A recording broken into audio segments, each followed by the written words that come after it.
itself is a word. The word is interesting because it's a word that comes from a pagan. Hollywood is the holy wood, and it was the wood that the magical wands were made out of in the pagan sorcery, magic. And these wands were believed that the sorcerers that possessed them could put people into trances and control them. This is part of, this is symbolic, but it's also important to understand that part of what Hollywood literally does is it puts people into trances. It's a dream state. They call it the dream machine in the United States.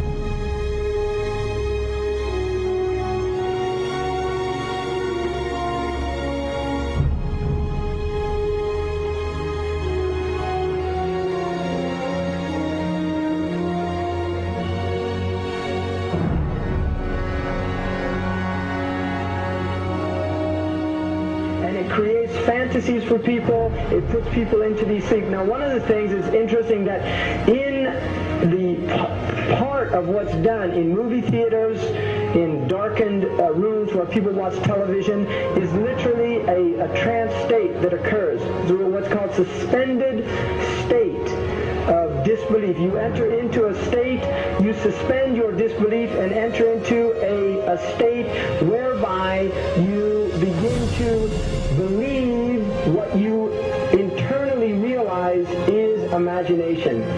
It's falsehood.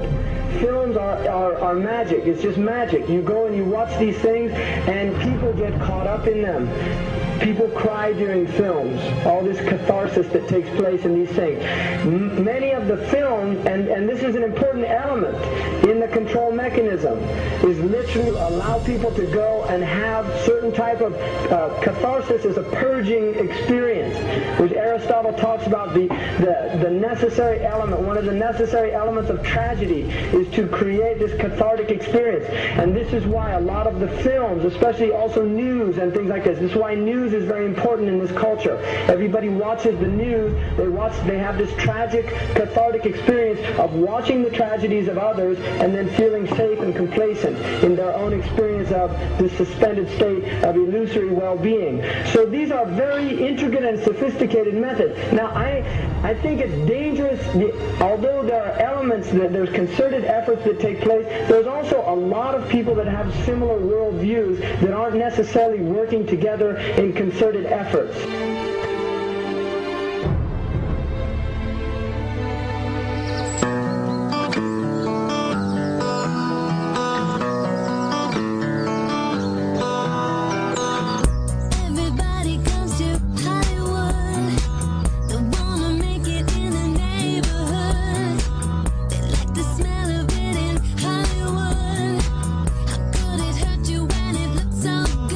Shine your light now.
supposed to be up here. Looking at that? I just wanted to know. No. Well, you're old enough, I suppose. You should know the story. Okay, here we go. It was 1832. On a night much like this.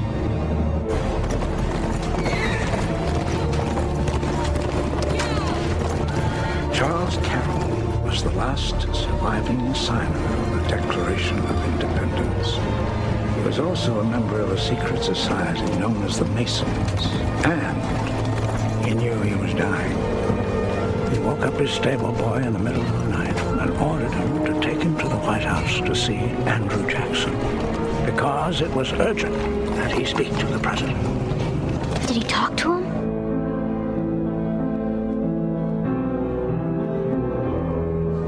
No, he never got the chance. The president wasn't there that night. But Charles Carroll had a secret. So he took into his confidence the one person he could.